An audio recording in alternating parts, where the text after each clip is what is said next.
Senegal is questioning the presence of French military in their territory. Yes, after Niger, Burkina Faso and Mali, now Senegal is questioning what are the French troops doing in our country. What's up, everybody? I hope you're doing good. It's a beautiful day. Thank you very much for choosing us again. It's always a great pleasure. My name is Zack. I don't know who you are, but hey, if you watch this video till the end, we're going to love each other. No doubt about it. I see you from all over the place. I know you watch us from all over United States of America, Jamaica, Zambia, Zimbabwe, South Africa, Angola, Rwanda, Uganda, Kenya. I salute you. One people. Okay.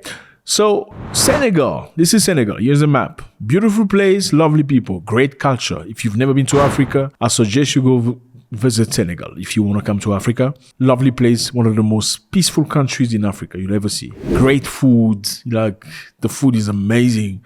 Great wrestling cultures. They have like wrestlings and competition where people get paid tremendous amount of money. It's great. Okay, so Senegal went through a change recently where the ex-president was removed through election. There is a brand new president who's pro the people, who wants the people, and it's been very interesting. Now, his prime minister had some things to say, okay?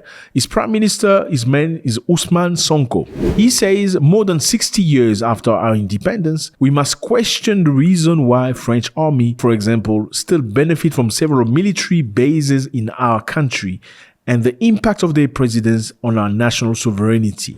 Yeah. 60 years after independence, what are the French soldiers doing in Senegal? I think it's about time we question it. These are not some of the things that you hear very often from French colonized country. Now, for context, I know many people here maybe don't understand. How did the French get to Senegal?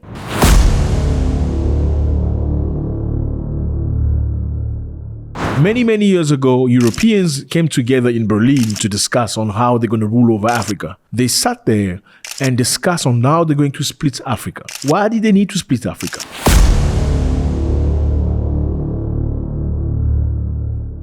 They needed to split Africa so they don't fight each other over goods and riches in Africa. They wanted to go to Africa and say, this country is assigned to France, this one is assigned to Germany, this one is assigned to Italy, this one is assigned to so and so they don't have to fight each other. Now, France took many countries in Africa, including Burkina Faso, Niger, Mali, and Senegal, and many others.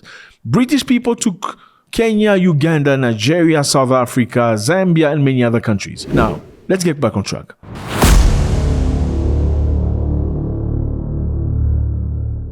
In the 1960s, Africa got independence. Many Africans could then rule themselves, have their own presidents. No more influence, supposedly, of Western nations. But unfortunately, at that time, a reality occurred. The French government made sign African nations a piece of paper that said, after independence, equal before independence. Meaning, okay, we're going to give you independence, but it doesn't mean anything. We'll still run you.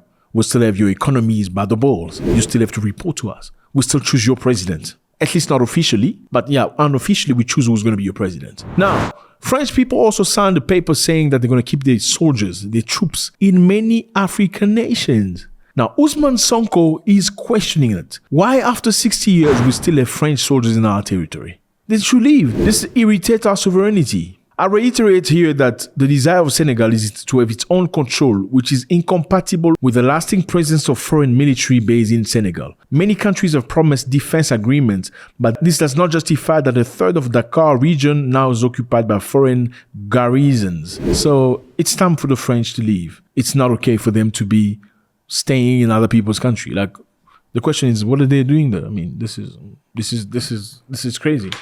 You know what I mean? I mean, fellas, think about it.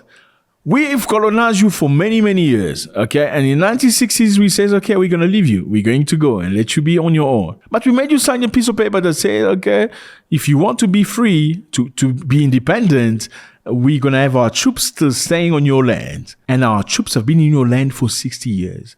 Are you really free?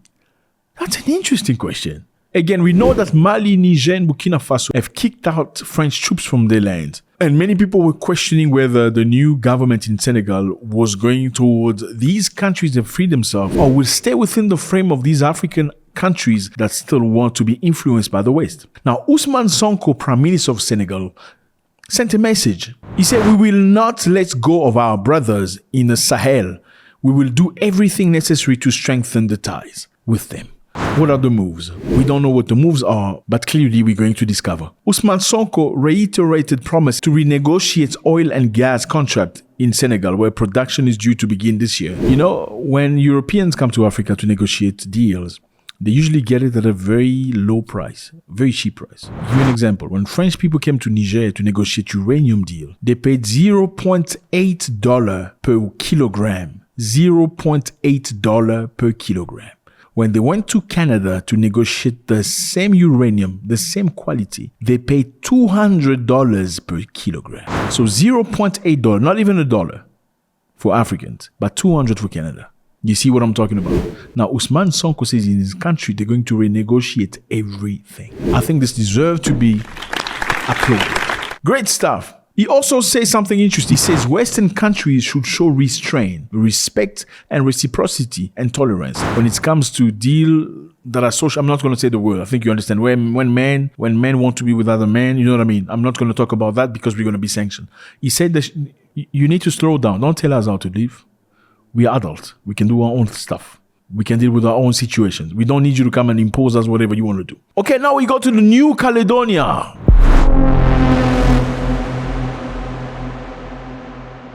Okay, fellas, we're still talking about France. This is an island named New Caledonia. Very, very far. Look at the distance from New Caledonia to France. Now, New Caledonia is still run by France today. They have a big input into the government's decisions.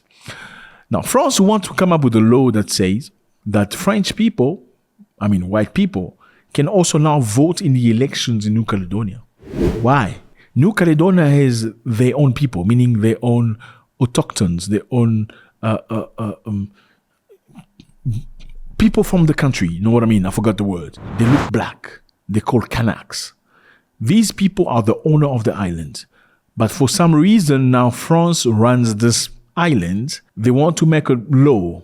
These people, the Kanaks, are 40% of the population in this island. France, with Macron, want to make a law where it will allow white people from Europe to be participant in election that's going to happen in this island. But doing that, what he does is he oversteps the number of Kanaks that actually want to be free. You know what I'm saying? So if you have Europeans voting in a local election, you don't have the majority anymore. Now the Kanaks are very, very angry, and the country has been on the floor for the past couple of days. Now guess what France is doing? They are sending more troops to this island to shut them down. And you're talking about a free world. What free world? In 2024, countries still have to beg for freedom, for autonomy, and you're talking about a free world. And you guys are first to scream saying Russia is invading territories, Russia is taking over. I'm sorry for Ukrainians that are watching. I'm just giving you an example of the hypocrisy of the world. How many times have you heard people talk about Kanaks people that are trying to be free? Now you want to allow Europeans, white people, to choose their direction. Why is that? Again, fellas, Ousman Sonko from Senegal has made a speech saying French troops should leave Senegal. He's questioning their presence. It's been 60 years since independence. It's time for them to go back. And again, he says he's going to renegotiate all contracts that the country has. They need to go through it. And now in New Caledonia, France is sending more troops to shut these people down because they want freedom. And France, through Emmanuel Macron, want to allow other white people to vote in the small island in what's going to happen here. This is crazy or not? Let me know how you feel about this. It's always a great pleasure. God bless.